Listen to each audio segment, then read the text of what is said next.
बड'लेण्ड जनजाति सुरक्षा मन्चनि general secretary Jayanta बर' बिथां ओमफ्राय जोंनि मनसुनि आफादगिरि बनजिल मन्जिल बसुमतारी आरो लोगोसे बिदिनो कर्मिफोर गावबुरा आफादनि आफादगिरि दा जोङो मैया जे कारिगावनि साहा जायै जे अना खाना बर' मानसिखौ दाय गैयाजासे बुथारबाय आक्रमन खालामबाय गाज्रि दा बिनि सायाव जोङो दहाय प्रटेस्ट खालामखांबाय फुङाव आरो जों बिनि उनावनो जों दिनै दा डिसिनावबो मेम'रेन्डाम फैबाय जों दासो डिसिनिफ्राय मेम'रेन्डाम ओंखारदों दा जेरैबाबो बे दरसि मानसिखौ हमनानै साजा होनांगौ जों बे बाथ्राखौ बुंबाय आरो लोगोसे बिसोरो बोरला थिर लानानै मानसिफोरखौ सिगि ज' खालामबाय थायो जायगा जमो बेखौ कन्ट्रल खालामनांगौ आरो बिसोर बोरला थिरखौ हाथियार हिसाबै बाहायगासिनो दं बेखौ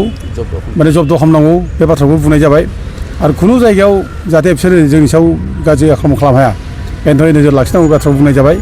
ओमफ्राय दिनै बिथांमोना जोंखौ रिकुवेस्ट खालामदों जिल्ला प्रशासना जे जोंनो टाइम हो एसे टाइम हो जोंखौ अननानै बे बाथ्राखौ बुंदों आरो अथिमते आसामनि DGPआबो फैगासिनो दं बे जायगायाव दा जोंनो खबर होदों दा बिनि गेजेराव 19 जन दरसि मानसिखौ हमबायबो होनना बुंदों बेनिखायनो जोङो बिथांमोनखौ जोङो माने 24 घन्टा जोङो टाइम होदों बे 24 घन्टानि गेजेराव जुदि बिथांमोनहा जों लुबैनाय बायदि एक्सन लायाब्ला जोङो गोख्रोङैनो जों आरोबाव जों डेम'क्रेटिक भाबै जों आन्दलन खालामलांगोन बे बाथ्राखौ जों बुंनाय जाबाय आरो बिथांमोना जोंखौ जुदि जावले रिकुवेस्ट खालामदोंब्ला जों बे रिकुवेस्टखौ जुदि मानियाब्ला जोंखौ गाज्रि मोनगोन बिसोर हयथ' जोंखौ माने दावराव दावसि खालामग्रा बिदि होननानै बे सिटुवेसनाव हट सिटुवेसनाव बे दावराव दावसि जानायनि बे परिबेसाव बांसिन अर सुदों होननानै बुंनानै जोंखौ माने खामानि मावनायाव बिसोर माने लेहेम खालामगोन जोंखौ बादा होदों खामानि मावनायाव माने दायनिगिरि खालामगोन बेखायनो जोङो माने खामानि मावनायनि मोनसे परिबेस लाबोनो थाखाय आरो खामानि मावाब्ला बिसोर जों दसि होननानै जों दाय होनो थाखाय जों बिसोरनो जों स्कप होनाय जाबाय दा बे स्कपखौ जों माने 24 घन्टासो मोनबाय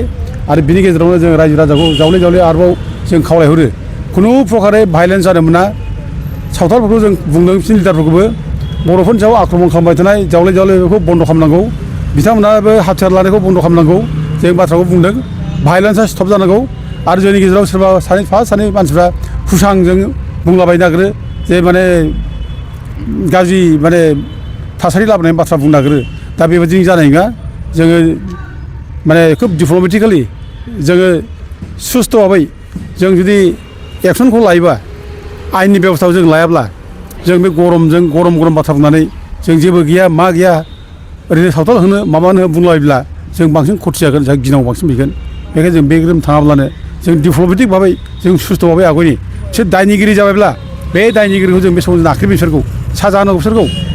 जों मोनफा बिसोरनि दायखौ जों दिनै उल्लेख खालाम दिनै जों माने बिसोरखौ नाख्रेबनि दा जों बेखौ सानदों दा रायजोफोर जों बयखौबो सान्थि थानो जों खावलायो सान्थि था बयबो आरो सावथालफोर नेताखौ जों बुंहरो दा बे बिथांमोनाबो जाहाथे गावसोरनि लेभेलाव जाहाथे थायो बे बोरला थिर लालायनानै सिगिनाय देखायहरनाय बेखौ बन्द' खालामो जों बे जायगानि थागिबि फिसा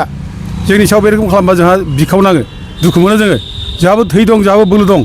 जोंनावबो खुद्रिनाय फैयो जोंहाबो दा गथे जोङो गासिखौबो जोङो माने हान्जाफोरखौ जों खावलायहरो बयबो जाहाथे संजम जायो जाहाथे बे एग्रेसिभ जाहाथे माने मुदखौ जालायलाया दा जायगा जों खोनादों पार्क एरियाथिं दा बर' फिसाफ्रा थफ्ला लानानै ओंखारदों रावबो बिदि आतंक जानो नाङा थफ्ला लानानै खारलायनाय बे जानो नाङा आरो सावथालफ्राबो थफ्ला लानानै खारलायनाय बे जानो नाङा घटना जादों मोनसे स्पटआव मोनसे जायगायाव खयजन मानसिनि थाखाय जादों आरो बे एरियानि मानसिनि थाखाय जादों बे एरियानि मानसिफ्रा गाज्रि बे एरियानि मानसिफोरनि गाज्रिनि थाखायनो बे घटना जादों गथिखे बे एरियानि मानसिफोरनि सायाव सदन होनांगौ आरो दाय मानसिया इनभल्भ बेखौ साजा होनांगौ जों बेखौ दाबि खालामगासिनो दं बे रायजोफ्रा जोंखौ बिसास खालाम जोंनो समाय हो आरो एडमिनिस्ट्रेसननोबो जों एसे समाय होनि बेखिनि रायजोफोर